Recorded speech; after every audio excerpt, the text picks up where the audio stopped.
ಈಚೆಗೆ ಗಜಾನನ ಶರ್ಮಾರವರು ಒಂದು ಒಳ್ಳೆ ಕೆಲಸ ಮಾಡಿದ್ರು. ಏನು ಗೊತ್ತಾ? ಗೇರು ಸೊಪ್ಪೆಯ ಚೆನ್ನಬೈರಾದೇವಿಯವರ ಬಗ್ಗೆ ಒಂದು ಕಾದಂಬರಿ ಬರೆದರು. ಅದು ತುಂಬಾ ಪ್ರಸಿದ್ಧ ಆಗಿದೆ. ಗಜಾನನ ಶರ್ಮಾರವರಿಗೆ ಒಂದು ಅಭಿನಂದನೆಯನ್ನು ನಾವು ಹೇಳಲೇಬೇಕು, ಮನಸ್ಸೋ ಹೇಳಬೇಕು. ಇದೆಲ್ಲ ಚೆನ್ನಬೈರಾದೇವಿಯ ಬಗ್ಗೆ ತುಂಬಾ ವರ್ಕ್ ಆಗಿದೆ, ಹಿಸ್ಟ್ರಿಯಲ್ಲಿ ಎಲ್ಲ ಅಲ್ಲಿ ಬಂದ್ಕೊಂಡಿದೆ. ಆದರೆ ಜನಸಾಮಾನ್ಯರಿಗೆಲ್ಲ ಅವಳನ್ನ ಪರಿಚಯ ಮಾಡಿದ್ದು ಈ ಕಾದಂಬರಿ, ಗಜಾನನ ಶರ್ಮಾರವರ ಕಾದಂಬರಿ. 50 ವರ್ಷ ರಾಜ್ಯಭಾರವನ್ನು ಒಂದು ಹೆಣ್ಣು ಮಾಡ್ತಾಳೆ ಅಂತ ಕಡಿಮೆನ? 50 ವರ್ಷ ರೂಲ್ ಮಾಡಿದ್ರು. ಪೋರ್ಚುಗೀಸ್, ಬ್ರಿಟಿಷ್, ಡಚ್, ಫ್ರೆಂಚ್ ಎಲ್ಲರನ್ನೂ ಕೂಡ ಫೇಸ್ ಮಾಡಿ 50 ಇಯರ್ಸ್, 5 ಡಿಕೇಡ್ಸ್, 5 ದಶಕಗಳ ಕಾಲ ಅವರೆಲ್ಲರನ್ನು ಹೆದರಿಸಿ ತನ್ನ ಕಂಟ್ರೋಲ್ ಇಟ್ಕೊಂಡಿದ್ದು ಚೆನ್ನಬೈರಾದೇವಿ. ಹೊನ್ನಾವರದ ಹೆಮ್ಮೆಯ ಮಹಿಳೆ, ನಮ್ಮ ಜಿಲ್ಲೆಯ ಹೆಮ್ಮೆಯ ಮಹಿಳೆ ಚೆನ್ನಬೈರಾದೇವಿ 5 ವರ್ಷ ರೂಲ್ ಮಾಡಿದಂತ ಹೆಣ್ಮಗಳು. ಅವಳನ್ನು ಮಾಡ್ಕೊಂಡಿದ್ದೇವೆ. ಪೆಪ್ಪರ್ ಕ್ವೀನ್ ಅಂತಾನೆ ಕರೆದಿದ್ದವರು, ಕಾಳು ಮೆಣಸಿನ ರಾಣಿ ಅಂತಾನೆ. ಏನಕ್ಕೆ? Constantinople, one of the most important trading centre of the world that time. Constantinople ಅಲ್ಲಿ ಉತ್ತರ ಕನ್ನಡ ಜಿಲ್ಲೆಯ ಪೆಪ್ಪರ್ ಮೆಣಸಿಗೆ ಇಡೀ ಜಗತ್ತಿನ ಅತ್ಯಂತ ಉತ್ಕೃಷ್ಟ ಮೆಣಸು ಅಂತ ಹೇಳ್ತಾ ಇದ್ದಾರೆ. ಅದಕ್ಕೆ ಕಾರಣೀಕರ್ತರಾದವಳು ಈ ಚೆನ್ನಬೈರಾದೇವಿ. 50 ವರ್ಷ ರೂಲ್ ಮಾಡ್ತಾರೆ. ಬಿಳಿಗಿ ಅರಸು, ಸಿದ್ದಾಪುರದವರು ಎಷ್ಟು ಜನ ಇದ್ದೀರಿ ಗೊತ್ತಿಲ್ಲ? ಸಿದ್ದಾಪುರದ ಬಿಳಿಗಿ ಹಿಂದೆ ಶ್ವೇತಪುರ ಅಂತ ಕರೆಯಲ್ಪಡ್ತಾ ಇತ್ತು. ಈ ಶ್ವೇತಪುರ ಬಿಳಿಗಿ ಅರಸರಿಂದ ಆಳಲ್ಪಟ್ಟಂತ ಒಂದು ಪ್ರದೇಶ. ಈಗಲೂ ಕೂಡ ಬೆಳಗ್ಗೆ ಹೋದ ತಕ್ಷಣ ಅಲ್ಲಿ ಒಂದಷ್ಟು ಮಾನ್ಯುಮೆಂಟ್ಗಳು ಕಾಣುತ್ತೆ. ಒಂದು ಬ್ಯೂಟಿಫುಲ್ ಮುಸುಕಿನ ಬಾವಿ ಇದೆ, ಸಿರ್ಸಿಲೂ ಒಂದು ಮುಸುಕಿನ ಬಾವಿ ಇದೆ, ಬೆಳಗ್ಗೆನೂ ಒಂದು ಮುಸುಕಿನ ಬಾವಿ ಇದೆ. ರಾಣಿಯ ಸ್ನಾನಗ್ರಹ. ಬೆಳಗ್ಗೆ ಅರಸರನ್ನು ನಾವು ಬರ್ತಿದ್ದೇವೆ. ಬೆಳಗ್ಗೆ ಅರಸರಲ್ಲಿ ಇಮ್ಮಡಿ ಗಂಟೇಂದ್ರ ಹೇಳುವಂತ ಒಬ್ಬ ರಾಜ ಇದ್ದ. ಇಮ್ಮಡಿ ಗಂಟೇಂದ್ರ, ಅವನ ಕೊಡುಗೆ ತುಂಬಾ ಇದೆ. ಸೋದೆ ಅರಸರಲ್ಲಿ ನಾನು ರಾಮಚಂದ್ರ ನಾಯಕನ ಸ್ಟಾಪ್ ಮಾಡಿದೆ ಅಲ್ವಾ ಅವಾಗ. ಇಮ್ಮಡಿ ಅರಸರ ನಾಯಕ ರಾಮಚಂದ್ರ ನಾಯಕ ಸಿರ್ಸಿಯ ಸ್ಥಾಪಕ ಅಂತ ಹೇಳಿದೆ. ಅವನ ನಂತರ ಬಂದವನು ರಘುನಾಥ ನಾಯಕನ ಕೊಡುಗೆ ಏನು? ಬನವಾಸಿ ಮತ್ತೆ ಬರುತ್ತೆ. ಬನವಾಸಿಯಲ್ಲಿ ಒಂದು ಕಲ್ಲು ಮಂಚ ಇದೆ, ನೀವು ನೋಡಿದ್ದೀರಾ? ಬನವಾಸಿಯಲ್ಲಿ ಒಂದು ಕಲ್ಲು ಮಂಚ ಇದೆ. ಅದು ಉತ್ಸವ ಮಂಟಪ, ಆಕ್ಚುಲಿ ಉತ್ಸವ ಮಂಟಪ ಅದು. ಆ ಉತ್ಸವ ಮಂಟಪವನ್ನು ನಿರ್ಮಾಣ ಮಾಡಿದವನು ಇದೇ ರಘುನಾಥ ನಾಯಕ. ಎಷ್ಟು ಚೆನ್ನಾಗಿದೆ ಅದರ ಶಿಲ್ಪದ ಕೆತ್ತನೆಯನ್ನು ಒಮ್ಮೆ ಸೂಕ್ಷ್ಮವಾಗಿ ಗಮನಿಸಿದ್ರೆ. ಆದರೆ ಕರ್ನಾಟಕದಲ್ಲಿ ತುಂಬಾ ಪ್ರಸಿದ್ಧ ಆಗಲಿಕ್ಕೆ ಹೆಸರ ಇಲ್ಲ, ಹಂಪಿಯ ಕಲ್ಲಿನ ರಥ. ಹಂಪಿಯ ಕಲ್ಲಿನ ರಥಕ್ಕೆ ಏನೂ ಕಡಿಮೆ ಇಲ್ಲದಷ್ಟು ಅದ್ಭುತ ಕಲಾ ಕುಸುರಿ ಬನವಾಸಿಯ ಕಲ್ಲಿನ ಮಂಚಕ್ಕೆ. ಅದನ್ನು ಕೊಟ್ಟವನು ಇದೇ ರಘುನಾಥ ನಾಯಕ. ರಾಮಚಂದ್ರ ನಾಯಕನ ಇನ್ನೂ ಒಂದು ಕೊಡುಗೆ ಇದೆ. ಬನವಾಸಿಯಲ್ಲಿ ಈಗ 3 ವರ್ಷದ ಹಿಂದೆ ಒಂದು ಹೊಸ ರಥ ನಿರ್ಮಾಣ ಮಾಡಿದ್ರು. ಎಷ್ಟೋ ₹1 ಕೋಟಿ ವೆಚ್ಚದಲ್ಲಿ ಹೊಸ ರಥ ಬಂತು ಬನವಾಸಿ. ಅದಕ್ಕೂ ಹಿಂದಿನ ಒಂದು ರಥ ಇತ್ತಲ್ಲ, ಆ ರಥವನ್ನು ಕೊಟ್ಟವನು ಇದೇ ರಾಮಚಂದ್ರ ನಾಯಕ. 400 ವರ್ಷ ಬಳಸಿದ್ರು ಆ ರಥ. ಯೋಚನೆ ಮಾಡಿ, 400 ವರ್ಷ ಬನವಾಸಿ ರಥ, ಒಂದೇ ರಥ. ಈ ಸೋದೆ ರಾಮಚಂದ್ರ ನಾಯಕ ಕೊಟ್ಟ ರಥವನ್ನೇ 400 ವರ್ಷ ಬಳಸಿದ್ರು. ಈಗ ಚೇಂಜ್ ಆಯ್ತು, ಒಂದು 3-4 ವರ್ಷದಲ್ಲಿ ಹೊಸ ರಥ ಬಂದಿದೆ. ಅದು ರಾಮಚಂದ್ರ ನಾಯಕನ ಕೊಡುಗೆ ಬನವಾಸಿ. ಆಮೇಲೆ ಮಧುಲಿಂಗ ನಾಯಕನ ಏನ್ ಹೇಳಬೇಕು ಅಂದ್ರೆ, ಎಂಥ ಸೆಕ್ಯುಲರ್ ಕಿಂಗ್ ಆಗಿದ್ದ ಗೊತ್ತಾ ಅವನು. ಈಗೆಲ್ಲ ಸೆಕ್ಯುಲರಿಸಂ ಬಗ್ಗೆ ತುಂಬಾ ಮಾತಾಡ್ತಾರೆ. ಒಂದು ಮಹಾ ಪಾಠಶಾಲೆಯನ್ನು ಕಟ್ಟಿದ್ದ ಅವನು ಮಧುಲಿಂಗ ನಾಯಕ. ಎಲ್ಲ ಜಾತಿಯವರಿಗೂ ಇಷ್ಟಿಷ್ಟು ಸೀಟ್ ಅಂತ ರಿಸರ್ವ್ ಮಾಡಿದ್ದ. ನೋಡಿ ಸೆಕ್ಯುಲರ್ ಥಾಟ್ ಹೇಗಿತ್ತು ಅಂತ. ಎಲ್ಲ ಜಾತಿಯವರಿಗೂ ಇಷ್ಟಿಷ್ಟು ಸೀಟ್. ಆ ಕಾಲದಲ್ಲಿ 400 ವರ್ಷದ ಹಿಂದಿನ ಕಥೆ ನಾನು ಹೇಳ್ತಾ ಇರೋದು. ಆ ಜಾತಿಯವರಿಗೆ ಇಷ್ಟು ಸೀಟ್ ರಿಸರ್ವ್ ಅಂತ ಒಂದು ಪಾಠಶಾಲೆಯನ್ನು ಸ್ಥಾಪನೆ ಮಾಡಿದ್ದ ಮಧುಲಿಂಗ ನಾಯಕ. ಆ ನಂತರ ಸದಾಶಿವರಾಯ ಬರ್ತಾನೆ. ಸದಾಶಿವರಾಯನನ್ನ ಯಾಕೆ ಸ್ಮರಿಸಬೇಕು ನಾವು? 17 ಪುಸ್ತಕಗಳನ್ನು ಬರೆದ ಏಕೈಕ ರಾಜ ಸದಾಶಿವರಾಯ, ಸೋದರ ಸದಾಶಿವರಾಯ. ಜೊತೆಗೆ ಇಡೀ ಭಾರತದಲ್ಲಿ ಮೊಟ್ಟ ಮೊದಲ ಬಾರಿಗೆ ಬ್ರಿಟಿಷರನ್ನ ಸೋಲಿಸಿದ ಮೊದಲ ದೊರೆ ಯಾರಾದರೂ ಇದ್ರೆ ಅದು ನಮ್ಮ ಉತ್ತರ ಕನ್ನಡ ಜಿಲ್ಲೆಯ ಸೋಮೇಶ್ವರ. ಇಡೀ ಭಾರತದಲ್ಲಿ ಫಸ್ಟ್ ಟೈಮ್ ಬ್ರಿಟಿಷರನ್ನ ಕಂಪ್ಲೀಟ್ ಡಿಫೀಟ್ ಮಾಡಿದಂತ ರಾಜ ಸೋಮೇಶ್ವರ ಸದಾಶಿವರಾಯ. ಕಾರವಾರದಲ್ಲಿ 1680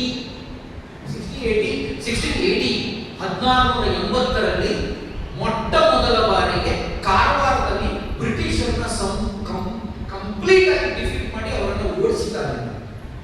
ಯಾರಾದ್ರೂ ನೆನೆಸ್ಕೋತಾರ? ಟೆಕ್ಸ್ಟ್ ಬುಕ್ ಅಲ್ಲಿ ಯಾರಿಗೆ ಕ್ರೆಡಿಟ್ ಹೋಗಿದೆ ಗೊತ್ತಾ?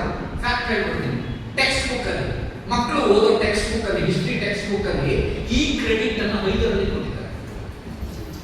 ಈ ಕ್ರೆಡಿಟ್ ಅನ್ನ ಬ್ರಿಟಿಷರನ್ನ ಭಾರತದಲ್ಲಿ ಸೋಲಿಸಿದ ಮೊದಲ ರಾಜ ಹೈದರಲ್ಲಿ ಎಂದು ಬರುತ್ತೆ ಟೆಕ್ಸ್ಟ್ ಅಲ್ಲಿ.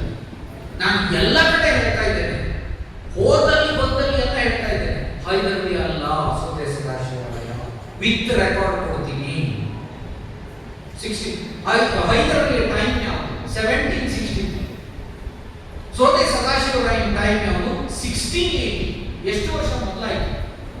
1480ರಲ್ಲೇ ಸೋಮೇಶ್ವರ ಸದಾಶಿವರಾಯ ಬ್ರಿಟಿಷರನ್ನ ಸಂಪೂರ್ಣ ಸೋಲಿಸಿ ಓಡಿಸಿದ್ದ. ಅದೇ ಕೆಲಸವನ್ನು ಅವನ ಮಗ ಕೂಡ ಮಾಡ್ದ, ಬಸವಲಿಂಗರಾಯ. ಅವನು ಸೋಲಿಸಿದ್ದು ಮಾತ್ರ ಅಲ್ಲ, ಬ್ರಿಟಿಷರಿಂದಲೇ ಕಪ್ಪುಗಾಣಿಕೆಯನ್ನು ಕೂಡ ಪಡ್ಕೊಂಡಿದ್ದ.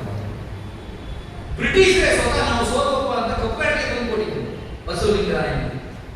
ಈ ಯಾವ ಸಂಗತಿಯನ್ನು ಕೂಡ ನಾವು ನಮ್ಮ ಮಕ್ಕಳಿಗೂ ಹೇಳಲ್ಲ, ಸಮಾಜಕ್ಕೂ ಹೇಳಲ್ಲ.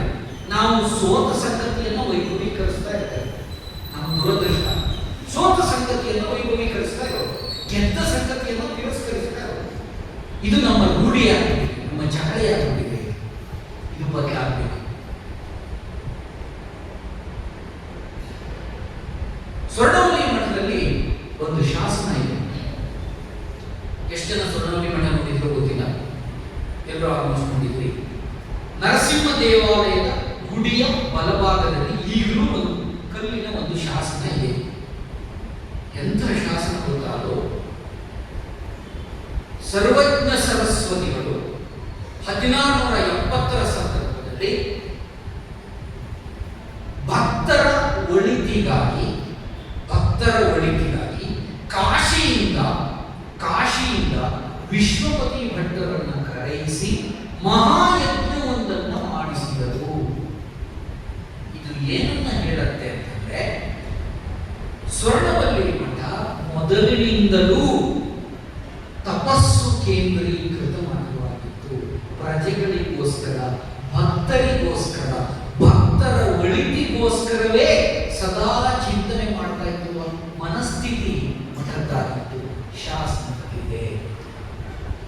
ಪ್ರಜೆಗಳಿಗೆ ಒಳ್ಳೆಯದಾಗಲಿ, ಭಕ್ತರಿಗೆ ಒಳ್ಳೆಯದಾಗಲಿ ಅಂತ ಕಾಶಿಯಿಂದ ಕರೆಸಿ ಯಜ್ಞ ಮಾಡಿಸಿದ್ದಾರೆ. ಅದರ ಉಲ್ಲೇಖ ರಾಜ ಬರೆಸಿ ಹೋಗಿದ್ದಾರೆ. ಇನ್ನೂ ಒಂದು ಸಂಗತಿಯನ್ನು ಹೇಳಬೇಕು. ಸಣ್ಣ ಸಣ್ಣ ಸಂಗತಿಗಳನ್ನ ಹೇಳ್ತಾ ಹೋಗ್ತೀನಿ. ನಮಗೆಲ್ಲ ಯಾವ್ದಂತ ಹೇಳಿ ಹೆಜ್ಜೆ ನಾಯಕನ ಕಥೆ ಹೇಳಬೇಕು. ಕಾರವಾರದ ಒಂದು ಪ್ರದೇಶ ಕೋಡಿಬಾಗ್. ಕಾರವಾರದ ಪ್ರದೇಶ ಓಕೆ ಇದ್ದೀವಿ, ತುಂಬಾ ಜನ. ಕಾರವಾರದಲ್ಲಿ ಕೋಡಿಬಾಗ್ದಲ್ಲಿ ಒಂದು ಮನೆತನ ಈಗಲೂ ಇದೆ. ಆ ಮನೆತನ ಕೋಮಾರ ಪಂಥ ಅಂತ. ಇಲ್ಲಿ ಯಾರಾದ್ರೂ ಕೋಮಾರ ಪಂಥವ್ರು ಇದ್ದಾರ? ಇಲ್ಲ. ಕೋಮಾರ ಪಂಥ ಈಗಲೂ ಇದೆ. ಆ ಕೋಮಾರ ಪಂಥದ ಒಬ್ಬ ವ್ಯಕ್ತಿಯ ಕಥೆ ಹೇಳ್ತೇನೆ ಕೇಳಿ.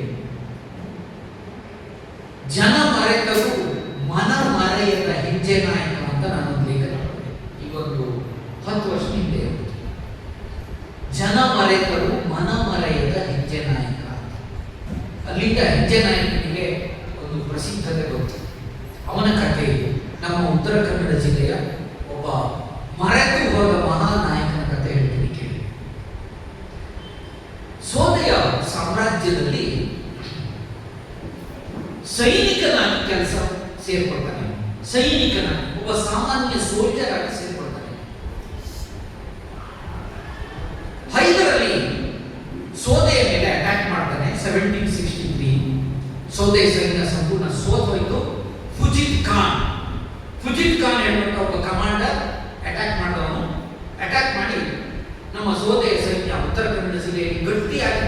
ಏಕೈಕ ಸೈನ್ಯ ಇದು. ಸೋತೋಯ್ತು, ಸಂಪೂರ್ಣ ಸೋತೋಯ್ತು. ಸೋದೆ ಯಾರು ಗೋವಾಕ್ಕೆ ಹೋಗಿ ಸೆಟ್ ಆಗ ಮುಗಿತಾರೆ ಕತೆ. ಮುಗಿದ ಮೇಲೆ 1763 ಹೇಳ್ತಾರೆ. ಮುಗಿದ ಮೇಲೆ ಅಲ್ಲಿ ಸೈನಿಕನಾಗಿ ಕೆಲಸ ಮಾಡ್ತಾ ಇದ್ದವ್ರ ಕತೆ ಅವರಿಗೆ ಅದೇ ಬದುಕು. ಅದರಲ್ಲಿ ಒಬ್ಬ ವ್ಯಕ್ತಿ ಹೆಜ್ಜೆ ನಾಯಕ, ಕಾರವಾರದ ಕೋಡಿಬಾಗದ ಹೆಜ್ಜೆ ನಾಯಕ. ಅವನು ಏನ್ ಮಾಡ್ತಾನೆ, ಅವನು ನನ್ನ ಬದುಕು ಹೋಯ್ತು, ನನ್ನ ಜೊತೆಗೆ ಸಾವಿರಾರು ಜನ ಇದ್ದಾರೆ ಸೈನಿಕರು, ಇವ್ರದ್ದೆಲ್ಲ ಕತೆ ಏನು ಅಂತ ರಾಜರು ಹೋದ್ರು ಕೂಡ ಅವನೇ ಲೀಡರ್ಶಿಪ್ ತಗೋತಾನೆ. ಲೀಡರ್ಶಿಪ್ ತಗೊಂಡು ಅವನೇ ಆ ಸೈನ್ಯವನ್ನ ಬೆಳೆಸಿ, ಆಗ ಹೈದರಲ್ಲಿ ಟಿಪ್ಪು ಸುಲ್ತಾನ್, ಅವನ ನಂತರ ಟಿಪ್ಪು ಸುಲ್ತಾನ್ ಬರ್ತಾನೆ. ಅವರಿಬ್ರು ನಮ್ಮ ಉತ್ತರ ಕನ್ನಡ ಜಿಲ್ಲೆಯ ರೈತರಿಗೆ ಸಿಕ್ಕಾಪಟ್ಟೆ ಶೋಷಣೆ ಮಾಡ್ತಾ ಇದ್ರು, ತುಂಬಾ ಶೋಷಣೆ ಮಾಡ್ತಾ ಇದ್ರು, ಬೇರೆ ಬೇರೆ ಸ್ವರೂಪದಲ್ಲಿ ಶೋಷಣೆ ಮಾಡ್ತಾ ಇದ್ರು, ಬೇರೆ ಬೇರೆ ರೀತಿಯಲ್ಲಿ ಶೋಷಣೆ ಮಾಡ್ತಾ ಇದ್ರು.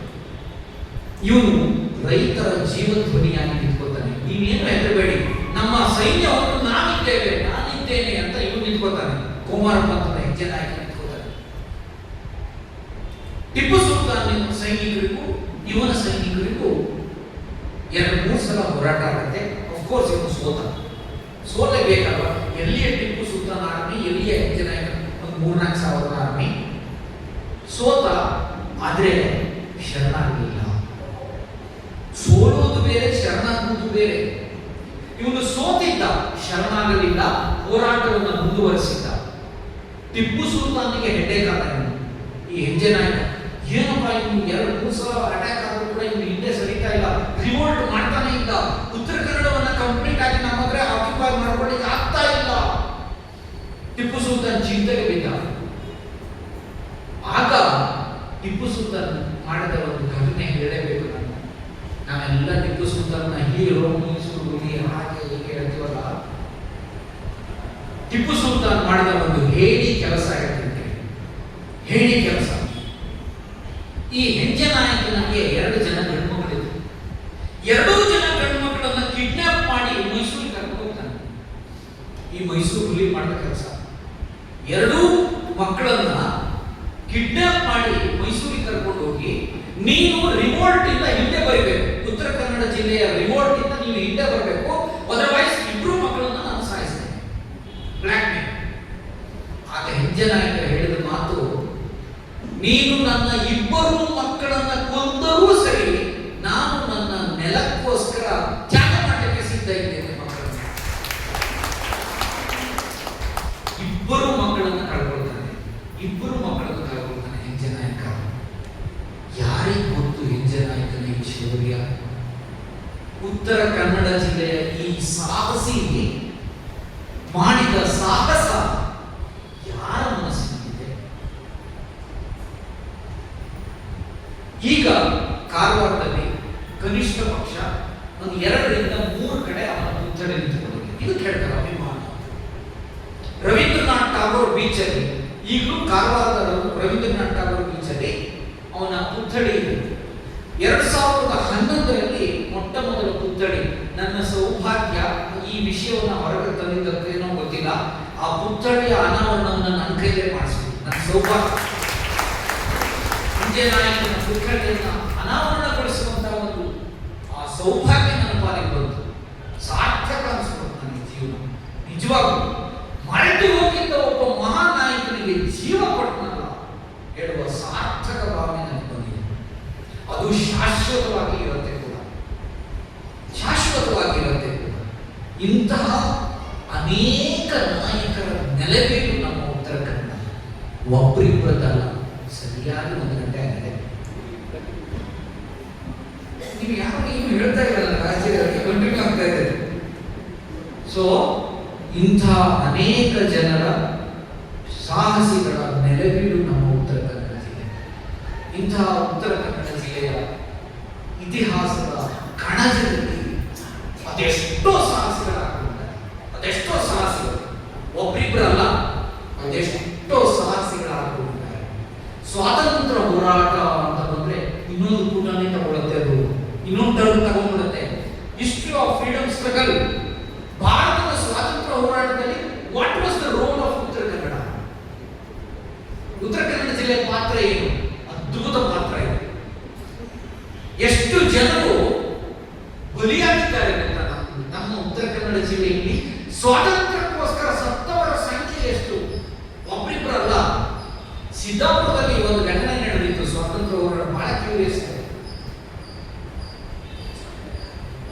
ಒಂದು ವಿಚಿತ್ರ ಹಳೆಬನ್ನಿ ಟ್ಯಾಕ್ಸ್ ಅಂತ ಬಂದಿತ್ತು ಆ ಟೈಮ್. ನಿಮ್ಗೆ ಎಷ್ಟು ಜನರಿಗೆ ಗೊತ್ತಿದೆಯೋ ಹಳೆಬನ್ನಿ ಟ್ಯಾಕ್ಸ್ ಅಂತಾನೆ ಅದರ ಹೆಸರು. ಬ್ರಿಟಿಷರು ಒಂದು ವಿಚಿತ್ರವಾದ ಕರವನ್ನ ಇಂಪೋಸ್ ಮಾಡಿದ್ರು, ಹಳೆಬನ್ನಿ ಟ್ಯಾಕ್ಸ್ ಅಂತ. ಆ ಟ್ಯಾಕ್ಸ್ ಸ್ವರೂಪ ಹೇಗಿತ್ತು ಅಂದ್ರೆ, ದನಗಳನ್ನ ಮೇಯಿಸಲಿಕ್ಕೆ, ನಮ್ಮ ದನಗಳನ್ನ ನಮ್ಮ ನೆಲದಲ್ಲಿ ಮೇಯಿಸಲಿಕ್ಕೆ ನಮಗೆ ಸ್ವಾತಂತ್ರ್ಯ ಇರಲಿಲ್ಲ. ಬ್ರಿಟಿಷರನ್ನ ಪರ್ಮಿಷನ್ ತಗೊಂಡು ದನ ಮೇಯಿಸಲಿಕ್ಕೆ ಆ ಜಾಗದಲ್ಲಿ ಕೊಡಬೇಕು, ರಿಸರ್ವ್ ಫಾರೆಸ್ಟ್. ದನ ಮೇಯಿಸಲಿಕ್ಕೆ ಟ್ಯಾಕ್ಸ್ ಕಟ್ಟಬೇಕಿತ್ತು ನಾವು, ಬ್ರಿಟಿಷರಿಗೆ ಟ್ಯಾಕ್ಸ್ ಕಟ್ಟಬೇಕಿತ್ತು, ಹಳಬನ್ನಿ ಟ್ಯಾಕ್ಸ್. ಒಬ್ಬ ಸಿದ್ದಾಪುರದ ಒಂದು ಹಳ್ಳಿ, ಕೊಂಡ್ಲಿ ಸಮೀಪದ, ಸಿದ್ದಾಪುರದ ಕೊಂಡ್ಲಿ ಸಮೀಪದ ಒಂದು ಹಳ್ಳಿ, ಕೊಂಡ್ಲಿ ಸಮೀಪದ ಒಂದು ಹಳ್ಳಿ. ಅಲ್ಲಿ ಒಂದು ಮನೆಯಲ್ಲಿ ಒಬ್ಬ ವೃದ್ಧ, ಅವನು ಮುದುಕ, ಅವನು ಒಬ್ಬನೇ ಇದ್ದ, ಬೇರೆ ಯಾರು ಇರಲಿಲ್ಲ. ಇದು ನಡೆದ ಘಟನೆ, ನಾನು ಹೇಳ್ತಾ ಇರೋದು ಸ್ವಾತಂತ್ರ್ಯ ಹೋರಾಟದ ಕಥೆ ಇದು. ಆ ಮುದುಕನಿಗೆ ಬ್ರಿಟಿಷರು ಒಂದು ರಾತ್ರಿ ಬರ್ತಾರೆ, ಚಳಿಗಾಲ, ನವೆಂಬರ್ ಬಂದಲ್ಲಿ ಬರ್ತಾರೆ. ಬಂದು, ನೀನು ಹಳೆಬನ್ನಿ ಟ್ಯಾಕ್ಸ್ ಕಟ್ಟಿಲ್ಲ, ಈಗಿಂದ ಹೊರಬರಬೇಕು, ನೀನು ಮನೆಯಿಂದ ಹೊರಬರಬೇಕು. ಅವನ ಬಟ್ಟೆ ತೆಗೆಸಿ ಹೊರಗಡೆ ಚಳಿಯಲ್ಲಿ ನಿಲ್ಲಿಸ್ತಾ ಇದ್ದ ವೃದ್ಧ. ನಡೆದ ಘಟನೆ ಇದು. ಎಂತೆಂಥ ಘಟನೆಗಳಿದೆ ನೋಡಿ, ವಿಚಿತ್ರ. ಅವನ ಬಟ್ಟೆಯನ್ನ, ನಡುಗ್ತಾ ಇರುವ ಚಳಿಯಲ್ಲಿ ಬಟ್ಟೆಯನ್ನ ನೀನು ಟ್ಯಾಕ್ಸ್ ಕಟ್ಟಬೇಕು, ಇಲ್ಲ ಅಂದ್ರೆ ನಾವು ಕೊಡುವ ಶಿಕ್ಷೆ ಅನುಭವಿಸ್ಬೇಕು ನೀವು. ಆಗ ಕಟ್ಟಲ್ಲ ಟ್ಯಾಕ್ಸ್, ನೀವು ಏನ್ ಬೇಕಾದ್ರೂ ಮಾಡಿ, ಸ್ವಾತಂತ್ರ್ಯ ಹೋರಾಟ ಮಾಡಿ. ಈಗ ಗಾಂಧೀಜಿ ಅಲ್ಲಿ ಉಪವಾಸ ಸತ್ಯಾಗ್ರಹ ಮಾಡಿದ್ದು ಒಂದೇ ಇದಲ್ಲ ಸ್ವಾತಂತ್ರ್ಯ ಹೋರಾಟ, ಇದು ಸ್ವಾತಂತ್ರ್ಯ ಹೋರಾಟನೇ. ನೀವು ಏನ್ ಮಾಡಿದ್ರು ಟ್ಯಾಕ್ಸ್ ಕಟ್ಟಲ್ಲ, ನನ್ನ ನೆಲ ನನ್ನ ದನ ನಾನು ಮೇಯಿಸ್ತಾರೆ, ಇದಕ್ಕೆ ಯಾಕೆ ಟ್ಯಾಕ್ಸ್ ಕಟ್ಟಬೇಕು? ಅವತ್ತು ಒಂದು ಹೋರಾಟ, ಆ ವೃತ್ತದ್ದು ಒಂದು ಹೋರಾಟ, ವಿಚಿತ್ರವಾದ ಹೋರಾಟ. ನೀವು ಏನ್ ಬೇಕಾದ್ರೂ ಮಾಡಿ, ನಾನು ಟ್ಯಾಕ್ಸ್ ಕಟ್ಟಲ್ಲ. ಆಗ ಆ ವೃದ್ಧನನ್ನ ಮನೆಯಿಂದ ಹೊರಗಕ್ಕೆ ಬಟ್ಟೆ ಬಿಚ್ಚಿ ನಿಲ್ಲಿಸಿ ಬ್ರಿಟಿಷರು. ಕೊರೆಯುವ ಚಳಿಯಲ್ಲಿ ಬೆಳಗಿನವರೆಗೂ ಹಾಗೆ ನಿಂತು ಪ್ರತಿಭಟನೆ ಮಾಡ್ತಾರೆ. ಇದು ಉಲ್ಲೇಖ ಆಗಿದೆ. ಇದು ಈ ರೀತಿಯ ವಿಚಿತ್ರ ಘಟನೆಗಳು ತುಂಬಾ ನಡೆದಿದೆ. ಸಿದ್ದಾಪುರದ ಮಾವಿನಗುಂಡಿ ಗೊತ್ತಲ್ಲ, ಸಿದ್ದಾಪುರ ಮಾವಿನಗುಂಡಿಯಲ್ಲಿ ಬ್ರಿಟಿಷರ ವಿರುದ್ಧ ಮಹಿಳೆಯರು ಮಾಡಿದ ಹೋರಾಟ. ಈಗಲೂ ಅಲ್ಲಿ ಮಾವಿನಗುಂಡಿಯಲ್ಲಿ ಸ್ಮಾರಕ ಇದೆ ನೋಡಿ. ಎಮ್ಮೆ ಸಲುವಾಗಿ, ದನ ಸಲುವಾಗಿ, ಎಮ್ಮೆ ಸಲುವಾಗಿ ಮಹಿಳೆಯರು ಮಾಡಿದ ಹೋರಾಟ ಇದೆ ಮಾವಿನಗುಂಡಿಯಲ್ಲಿ. ಅವರು ಮಾಡಿದಂತಹ ಪ್ರತಿಭಟನೆ ಇದೆ, ಪ್ರಾಣ ತ್ಯಾಗ ಮಾಡಿದರು. 23 ದಿನ ಮಹಿಳೆಯರು ಸಿದ್ದಾಪುರದಲ್ಲಿ, 23 ದಿನ 9 ಜನ ಮಹಿಳೆಯರು. ಆ ಮಹಿಳೆಯರ ಹೆಸರು ಕೂಡ ನೆನಪಿಟ್ಕೊಂಡಿದೆ, ಇವತ್ತು ನೆನಪಾಗ್ತಾ ಇರುತ್ತೆ. ಆ ಮಹಿಳೆಯರು 23 ದಿನ ಅನ್ನ ಆಹಾರ ಮುಟ್ಟದೆ 23 ದಿನ ಸ್ವಾತಂತ್ರ್ಯ ಚಳುವಳಿಯಲ್ಲಿ ಉಪವಾಸ ಸತ್ಯಾಗ್ರಹ ಮಾಡಿ ಪ್ರಾಣ ಬಿಡ್ತಾರೆ. ಅನೇಕ ಜನ ಅವ್ರ ನೆನಪಿಗೋಸ್ಕರ ಈಗಲೂ ಅಲ್ಲಿ ಒಂದು ಮಾನ್ಯುಮೆಂಟ್ ಮಾಡಿಟ್ಟಿದ್ದಾರೆ ಮಾವಿನಗುಂಡಿಯಲ್ಲಿ. ಈ ರೀತಿಯ ಈ ಸ್ವಾತಂತ್ರ್ಯ ಹೋರಾಟದ ಸಂದರ್ಭದಲ್ಲಿ ಅಸಹಕಾರ ಚಳುವಳಿ ತುಂಬಾ ನಡೆದಿತ್ತು ನಮ್ಮಲ್ಲಿ. ಬ್ರಿಟಿಷರಿಗೆ ತೋರಿದ ಅಸಹಕಾರಗಳು ತುಂಬಾ ನಡೆದಿದೆ. ಒಪ್ಪಿಕೋ ಚಳುವಳಿ ನಡೆದಿದೆ, ಅದು ತುಂಬಾ ಇತ್ತೀಚಿನದು, ಬಹಳ ಹಿಂದೆ ಅಲ್ಲ, ಈಗ ಒಂದು 5-6 ಶತಮಾನಗಳ ಹಿಂದೆ ನಡೆದದ್ದು. ಆ ನಂತರ ನಡೆದಿದೆ ಒಪ್ಪಿಕೋ ಚಳುವಳಿ, ಮರವನ್ನು ಉಳಿಸಲಿಕ್ಕೆ ಮಾಡಿದಂತ ಒಂದು ಚಳುವಳಿ. ಅದರ ಮೂಲ ಬೇರು ಕೂಡ ಉತ್ತರ ಕನ್ನಡ ಜಿಲ್ಲೆಯಲ್ಲೇ ಇದೆ. ಇನ್ನೊಂದು 500 ವರ್ಷಕ್ಕೆ ಅದೇ ದೊಡ್ಡ ಹಿಸ್ಟ್ರಿ ಆಗುತ್ತೆ. ಈಗ ನಮಗೆ ರೀಸೆಂಟ್ ಅನ್ಸ್ಬೋದು, ಬಟ್ ಇನ್ನೊಂದು 500 ವರ್ಷದ ನಂತರ ಒಪ್ಪಿಕೋ ಚಳುವಳಿ ಕೂಡ ಒಂದು ಅತ್ಯಂತ ಪ್ರಮುಖವಾದ ಇತಿಹಾಸದ ಭಾಗದಲ್ಲೇ ಬರ್ತದೆ ಉತ್ತರ ಕನ್ನಡ ಜಿಲ್ಲೆಯ ಇತಿಹಾಸದಲ್ಲಿ. ಹೀಗಾಗಿ ಈ ರೀತಿಯ ಅನೇಕ ಹೋರಾಟಗಳು ನಮ್ಮ ಜಿಲ್ಲೆಯಲ್ಲಿ ನಡೆದಿದೆ. ಅನೇಕ ಸಾಹಸಿಗಳು ಆಗಿ ಹೋಗಿದ್ದಾರೆ. ಆ ಎಲ್ಲ ಸಾಹಸಿಗಳನ್ನ ಸಾಂದರ್ಭಿಕವಾದರೂ ನೆನಪಿಸಿಕೊಳ್ಳುವ ಮನಸ್ಥಿತಿ ನಮಗೆ ಬರಬೇಕು. ಈಗ ಹೇಗೆ ಉತ್ತರ ಕನ್ನಡ ಸಂಘದವರಿಗೆ ಬೆಂಗಳೂರಿನಲ್ಲಿ ಇದ್ದುಕೊಂಡು ಇಷ್ಟು ಜನ, 200-250 ಜನ ಇದ್ದೀವಿ, ಇಷ್ಟು ಜನರಿಗೆ ನಮ್ಮ ನೆಲದ ಕಥೆಯನ್ನ ಕೇಳಬೇಕು ಹೇಳುವಂತ ಮನಸ್ಸಾಯ್ತಲ್ಲ, ಈ ನಿಮ್ಮ ಮನಸ್ಸಿಗೆ ನನ್ನದೊಂದು ಅದ್ಭುತವಾದಂತಹ ಅಭಿನಂದನೆಯನ್ನ ಈ ಸಂದರ್ಭದಲ್ಲಿ. ಯಾಕಂದ್ರೆ ಈ ಮನಸ್ಥಿತಿ ಬೆಳೆಯಬೇಕು, ಇಂಥ ಮನಸ್ಥಿತಿ ಬೆಳೆಯಬೇಕು.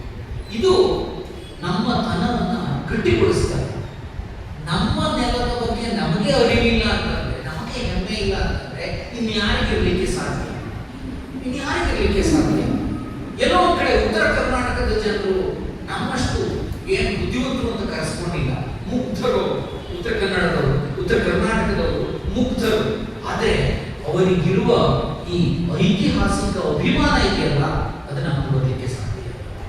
ಎಷ್ಟು ಅಭಿಮಾನ ಇದೆ ಅವರಿಗೆ. ಉತ್ತರ ಕರ್ನಾಟಕದ ಜನರಿಗೆ, ಆ ಹುಬ್ಬಳ್ಳಿ, ಧಾರವಾಡ, ಬೆಳಗಾವಿ ಆ ಭಾಗದ ಜನರಿಗೆ ಅವರು ಮಲ್ಲಮ್ಮನ ಬಗ್ಗೆ ತೋರಿಸುವ ಅಭಿಮಾನ ಕಂಡು ಬೆರಗಾಗಿ ಹೋಗಿದೆ. ಅಂತ ಒಂದು ಅಭಿಮಾನ ನಮ್ಮನ್ನು ಬರಬೇಕು, ನಮ್ಮನ್ನು ಜಾಗೃತವಾಗಬೇಕು. ಇತಿಹಾಸದಲ್ಲಿನ ಕಾಳಜಿ, ಸಂರಕ್ಷಣೆ. ನೋಡಿ, ನನಗೆ ಕೃಷ್ಣದೇವರಾಯ, ವಿಜಯನಗರದ ಕೃಷ್ಣದೇವರಾಯರ ವಂಶಸ್ಥರು ಈಗಲೂ ಬದುಕಿದ್ದಾರೆ, ಈಗಲೂ ಇದ್ದಾರೆ. ಈಗಿನ ರಾಜರ ಹೆಸರು ಕೂಡ ಕೃಷ್ಣದೇವರಾಯ ಅಂತಾನೆ. ಆನೆಗುಂದಿಯಲ್ಲಿ ನೆಲೆಸಿದ್ದಾರೆ ಅವರು. ಅವರನ್ನು ತುಂಬಾ ಆತ್ಮೀಯರು. ಅವರು ಒಂದು ಕಥೆಯನ್ನು ಹೇಳಿದರು, ಅವರ ಜೀವನದಲ್ಲಿ ನಡೆದ ಘಟನೆ. ಇದನ್ನು ಹೇಳಿ ಮುಗಿಸ್ತೇನೆ. ಅವ್ರ ಜೀವನ ಯಾಕೆ ಒಂದು ಪ್ರದೇಶದ ಇತಿಹಾಸದ ತಿಳುವಳಿಕೆ ಯಾಕೆ ಬೇಕು, ಯಾರಲ್ಲಿ ಏನು ಬದಲಾವಣೆ ಯಾವ ಸಂದರ್ಭದಲ್ಲಿ ಬರುತ್ತದೆ ಅಂತ ಹೇಳಿಕ್ಕೆ ಆಗಲ್ಲ. ಆ ಕೃಷ್ಣದೇವರಾಯಕ್ಕೆ ಹಿಸ್ಟ್ರಿ ಬಗ್ಗೆ ಏನೂ ಅಭಿಮಾನನೇ ಇರಲಿಲ್ವಂತೆ. ಅಮೆರಿಕದಲ್ಲಿ ಓದ್ತಾ ಇದ್ರು, ಅಲ್ಲೇ ಏನೋ ಬಿಸ್ನೆಸ್ ಮಾಡಿ ಅಲ್ಲೇ ಸೆಟ್ಲ್ ಆಗಿದ್ರು ಅಮೆರಿಕದಲ್ಲಿ. ಅವರ ಜೀವನದಲ್ಲಿ ಒಂದು ಪರಿವರ್ತನೆ ಆಯಿತು ಒಂದು ಟೈಮ್ ಅಲ್ಲಿ. ಅಮೆರಿಕದಲ್ಲಿ ಇದ್ದಾಗ ಅವರ ರೂಮನ ಎದುರುಗಡೆನೆ ಪ್ರತಿ ಭಾನುವಾರ ಕ್ಯೂ ನಿಲ್ತಾ ಇದ್ದಾರೆ ಜನ. ಕ್ಯೂ ನಿಂತ್ಕೊಂಡು ಟಿಕೆಟ್ ತಗೊಂಡು ಹೋಗಿ ಏನೋ ನೋಡ್ತಾ ಇದ್ರು. ಇವರಿಗೆ ಒಂದು ಕ್ಯೂರಿಯಾಸಿಟಿ ಬಂತು, ಏನ್ ನೋಡ್ತಾ ಇದ್ರು ನೀವು ಹೋಗಿ? ನಾನು ಪ್ರತಿ ಭಾನುವಾರ ನೋಡ್ತೀನಲ್ಲ, ಇಷ್ಟೊಂದು ಕ್ಯೂ ಇರುತ್ತೆ, ದುಡ್ಡು ಕೊಟ್ಟು ಹೋಗಿ ನೋಡ್ತೀವಿ. ಏನು ಮ್ಯೂಸಿಯಂ ಮಾಡ್ತಾರೆ, ಮ್ಯೂಸಿಯಂ ಅಲ್ಲ, ಒಂದು ನೋಡಿ ನೀವೇ ಅಷ್ಟೇ ನೋಡಿ ನೀವೇ. ಅವ್ರು ಎಕ್ಸಾಮಿನೇಟ್ ಮಾಡಿ ಹೇಳಿದ್ರು. ಇವರಿಗೂ ಕುತೂಹಲ ಬಂದು ಹೋದ್ರು, ಟಿಕೆಟ್ ತಗೊಂಡು ಹೋದ್ರು ಒಳಗಡೆ. ಅಷ್ಟೊತ್ತಿಗೆ ಇವರಿಗೆ ಏನು ಹಿಸ್ಟ್ರಿ ಬಗ್ಗೆ ಎತ್ತದ್ದು ಇರಲಿಲ್ಲ. ಒಬ್ಬ ರಾಜನಂತರ ವಂಶಸ್ಥರಾಗಿ ಇರಲಿಲ್ಲ ಅವರಿಗೆ ಹಿಸ್ಟ್ರಿ ಬಗ್ಗೆ ಅಭಿಮಾನ ಇತ್ತು. ಅವರೇ ಹೇಳಿದ್ರು, ನಾನು ಹೇಳ್ತಾ ಹೋದ್ರು. ಟಿಕೆಟ್ ತಗೊಂಡು ಹೋದ ನೋಡ್ತಾರೆ, ಅಲ್ಲಿ 200 ವರ್ಷದ ಹಿಂದಿನ ಒಂದು ದೊಡ್ಡ ಬೇಲಿ, ಚರ್ಚಲ್ ಗಂಟೆ ಒಳಗೆ ಒಂದು ದೊಡ್ಡ ಬೇಲಿ. ಅದನ್ನು ನೋಡ್ಲಿಕ್ಕೆ ಹೊರಟು, ಇದು ಅವರ ಮನಸ್ಸಿನಲ್ಲಿ ಪರಿವರ್ತನೆ ಮೂಡಿಸಿದೆ. 200 ವರ್ಷದ ಒಂದು ಗಂಟೆ ನೋಡಲಿಕ್ಕೆ ಇಷ್ಟು ಅಭಿಮಾನ. ನಮ್ಮ ದೇಶದಲ್ಲಿ ಸಾವಿರಾರು ವರ್ಷದ ಸ್ಮಾರಕ ಹಾಳಾಗಿಕೊಂಡಿರುತ್ತೆ, ಹೇಳೋರು ಗೊತ್ತಿಲ್ಲ, ಕೇಳೋರು ಗೊತ್ತಿಲ್ಲ. ಅದರಲ್ಲೂ ನಾನು ಯಾರು, ವಿಜಯನಗರದ ವಂಶಸ್ಥ, ಏನ್ ಮಾಡಬೇಕಿತ್ತು, ಏನ್ ಮಾಡ್ತಾ ಇದ್ದೆ ನಾನು. ಕಂಪ್ಲೀಟ್ಲಿ ಮನಸ್ಸು ಬದಲಾವಣೆಯಾಗಿ ಅಮೆರಿಕ ಬಿಟ್ಟು ಆನೆಗುಂದಿಗೆ ಬಂದು, ಆನೆಗುಂದಿಯಲ್ಲಿ ಇದ್ದ ವಿಜಯನಗರದ ಅರಮನೆಯನ್ನ ಖರೀದಿ ಮಾಡಿ, ಅವರದ್ದೇ ಆಗ ಕೂಡ ಖರೀದಿ ಮಾಡಿ 8 ಕೋಟಿ ವೆಚ್ಚ ಮಾಡಿ ಅದನ್ನ ಕಂಪ್ಲೀಟ್ಲಿ ರಿನೋವೇಟ್ ಮಾಡಿ ಈಗ ಆನೆಗುಂದಿಯ ಆ ಅರಮನೆಯಲ್ಲೇ ಅಭಿಮಾನದಿಂದ ವಾಸವಾಗಿದ್ದಾರೆ. ಇದು ಒಬ್ಬ ರಾಜನ ಬದುಕಿನಲ್ಲಿ ನಡೆದ ಘಟನೆ. ಈಗಲೂ ಇರುವವರ ಕಥೆ, ಈಗ ಇರುವವರ ಕಥೆ ಈಗಲೂ ಇದ್ದಾರೆ, ಆನೆಗುಂದಿಯಲ್ಲಿ ಇದ್ದಾರೆ ಅವರು. ಸೊ ಈ ಕಥೆಯನ್ನು ಯಾಕೆ ನಾನು ನಿಮ್ಗೆ ಹೇಳ್ತೇನೆ ಅಂದ್ರೆ, ಇದು ಪ್ರತಿಯೊಬ್ಬರ ಮನಸ್ಸಿನಲ್ಲೂ ಜಾಗೃತವಾಗಬೇಕಾದ ಅಂಶ. ಇಂಥ ಒಂದು ಅಭಿಮಾನ ನಮ್ಮೆಲ್ಲರ ಮನಸ್ಸಿನಲ್ಲಿ ಚಿರಸ್ಥಾಯಿಯಾಗಿ ಬಿಡಬೇಕು. ಉತ್ತರ ಕನ್ನಡ ಜಿಲ್ಲೆಯ ಇತಿಹಾಸದ ಸಂಗತಿಗಳು ಮೊಳಗ್ತಾ ಇರಬೇಕು, ಸದಾಕಾಲ ಮೊಳಗ್ತಾ ಇರಬೇಕು. ಇಲ್ಲಿ ಮರೆಯಾದ ಮಹಾನಾಯಕರನ್ನ ಮರೆಯಬಾರದು ಅಂತ ಹೇಳ್ತಾ, ನಿಮ್ಮ ಅಭಿಮಾನ, ನಿಮ್ಮ ಪ್ರೀತಿಗೆ ನಾನು ಚಿರಋಣಿ. ಇಷ್ಟೊತ್ತು ನನ್ನ ಮಾತನ್ನ ನಾನೇ ಮುಗಿಸುವ ಹಾಗೆ ಮಾಡಿ ನೀವೇ ಗೆದ್ದಿದ್ದೀರಿ. ಇಂಥ ಒಂದು ಸಂತೋಷದ ಅನುಭವವನ್ನು ನನಗೆ ಕೊಟ್ಟಂಥ ಉತ್ತರ ಕನ್ನಡ ಸಂಘದ ಎಲ್ಲ ಪದಾಧಿಕಾರಿಗಳಿಗೂ, ಅಧ್ಯಕ್ಷರಿಗೆ ಮತ್ತು ನನ್ನ ಅತ್ಯಂತ ಆತ್ಮೀಯರಾದ ಧರ್ಮಶ್ರೀ ಕೃಷ್ಣಮೂರ್ತಿ ಅವರಿಗೆ, ನಮ್ಮ ನಾಯಕರಿಗೆ, ಎಲ್ಲ ಪದಾಧಿಕಾರಿಗಳಿಗೆ ಮತ್ತೆ ನಿಮ್ಮೆಲ್ಲರಿಗೂ ವಂದಿಸಿ ವಿರಾಮ ಹೇಳ್ತೇನೆ.